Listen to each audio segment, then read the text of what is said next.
Hi, welcome to the kitchen. I'm Carrie, and welcome to the Nourished Recovery. This is a space where we nourish our body with healthy foods, strengthen our soul with scripture, and walk the path of recovery with God's grace. Today in the kitchen, we're going to be making a pizza, and it's inspired by a place that I used to love. It's Gallows on High, and it's shut down now, but it was in Central Ohio.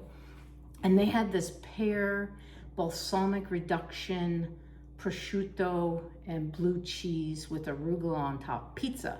And you'd think all of those ingredients together wouldn't be good, but it was fantastic. So today I've got my ingredients behind me. I've just got some flour, yeast, and the sauce is actually a fig jam that tastes delicious.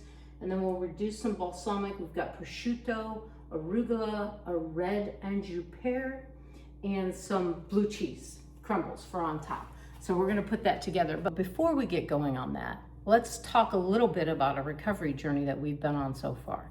So a couple weeks ago, we talked about resentment and the bitter root.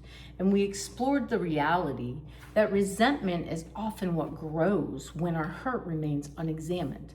But as we continue digging deeper into the work that we do in recovery, we come to another area that often lies beneath the surface, and that's fear. And our scripture for today is 2 Timothy 1:7. For God has not given us a spirit of fear, but of power and of love and of a sound mind. When I first started in inventory work, I thought that fear was pretty obvious. I thought that fear was standing on the edge of a cliff or walking into a dark room or even facing some major life crisis that was very unnerving and fearful. But the deeper I got into recovery, the more I realized that fear wears a lot of disguises. Sometimes fear can look like control, perfectionism, people pleasing, or anger. Fear can also look like constantly needing approval or reassurance from others. And if you're like me, fear can even look like running every possible scenario through your head before you've even taken a step. The challenge is that many of us have lived with fear for so long that we don't even recognize it anymore. That's one of the reasons that inventory is so important. One of the things I've learned through recovery and emotional awareness is that our bodies often recognize fear before our minds are able to name it, and sometimes even before we're willing to admit it. Have you ever noticed your shoulders being tight, or your chest feeling heavy, or a knot in your stomach, or your jaw just clenched or jutting out? Or maybe you have thoughts that are racing through your mind. Maybe last night your sleep was restless. Your body may be telling you something before you can even put words to it. So I've learned to ask myself one simple question when I'm noticing these things about my physical body. It's like, what is my body trying to tell me right now? Because often my body recognizes fear long before I do. Fear doesn't just show up physically. It often shows up in the way that we think. Fear loves to create stories. And most of those stories start with a question that begins with, what if? What if everything goes wrong? What if I fail at this? What if I lose this relationship? What if this person gets mad at me? What if I make the wrong decision? What if I'm walking the wrong path? See, fear tends to live in the future, and we want to stay planted where we're at. Fear spends a lot of time imagining the outcomes that haven't happened yet, and a lot of times never do happen. Fear tries to convince us that if we just think hard enough or plan hard enough, control enough things or prepare enough, that we'll finally feel safe. But that's not true. None of those things removes fear. You can't plan fear away. You can't control fear out of your mind. So I want to share one of the best ways that I know to immediately remove fear. I have a statement that says, pause, process, pray. And I thought about that for my own self because I used to be pretty reactionary, and I would just say what I was thinking before pausing to ask myself, really, does this need said by me? Does this need said right now? And does this need said by me right now? Right? You catch all those. So I ask myself better questions after I pause, process, and pray. I ask myself questions like, what am I feeling? Physically and emotionally, I pay attention to my emotions and any physical alerts. What am I doing? What's the behavior I'm engaging in right now? What's the emotion that I'm allowing to come outward that's not truly justified for the moment? And what am I thinking? Are these true and valid thoughts? Or is my mind just spiraling in and out of things? And then I ask, what fear might be underneath all of this? When I name that fear, it begins to lose its power. And that's the truth. All right. So we're going to put a pin in this recovery talk for a moment, and I'm going to mix up the dough with my flour and yeast, a little bit of salt, a little bit of sugar, and then we're going to let that rise, and then we'll come back around, talk a little bit more about recovery while that rises, and then we'll put our pizza together.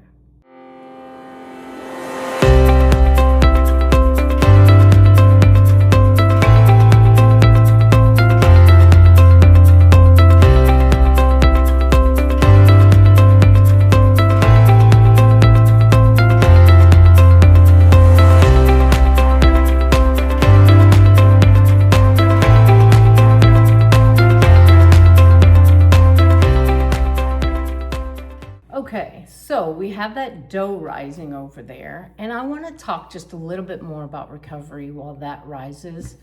I want to get back into the discussion on fear and talk about that a little bit more. I love what Paul says to Timothy here. He says that he doesn't have to allow fear to direct his life, right? He tells him that God hasn't given us a spirit of fear. He's given us power and love and a sound mind. And I love that because fear may show up in my body. Fear may even show up in my mind or even in my reaction sometimes. But fear doesn't have to sit in the driver's seat. Inventory helps us recognize where fear has been leading so that we can surrender that area back to God. Have you ever heard that saying? It used to be a bumper sticker even, like, God is my co-pilot.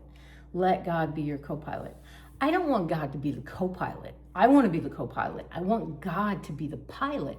I want him to be in the driver's seat, directing my path. I want to be in such a place of surrender that he's the one piloting the plane. And I'm taking direction from him. I'm modeling Jesus's behavior, and I'm reflecting his light, not mine.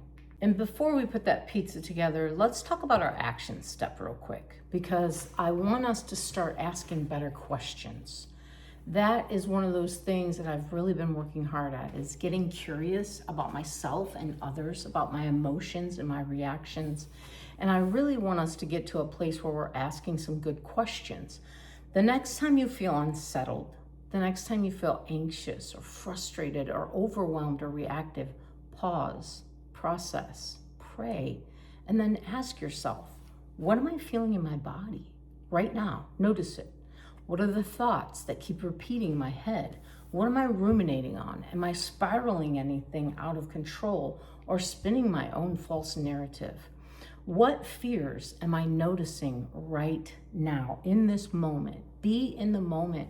Become aware. Become curious about what's going on with your body and your mind so that we can better reflect on what's at the root of the issues that we're walking through right now. Remember, when you write these things down and ask these questions, don't try to fix it, okay? Don't judge it, just notice it and write it down. Become aware of what your responses are and what patterns that you might be seeing reoccur. I want us to remember that awareness is where transformation can begin. We have to notice these things about ourselves, right? Fear loses a lot of its power when we stop running from it and get curious about it. And we start asking ourselves better questions about where it's coming from. So as we continue this inventory process together, my prayer is that God would help us all to recognize the places where fear has been directing our lives, where fear has been leading the way. And I want us to invite him into those spaces. I also pray that we'll walk with greater trust and that we'll experience a greater freedom. Because ultimately, when we have freedom, we have a greater peace. And that's the goal. Okay, let's build this pizza and get it in the oven so that we can have a slice. I can't wait. It's really one of my favorites. I'm glad that I learned how to make it at home since that restaurant closed down.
Okay, and that's it. That's our pizza.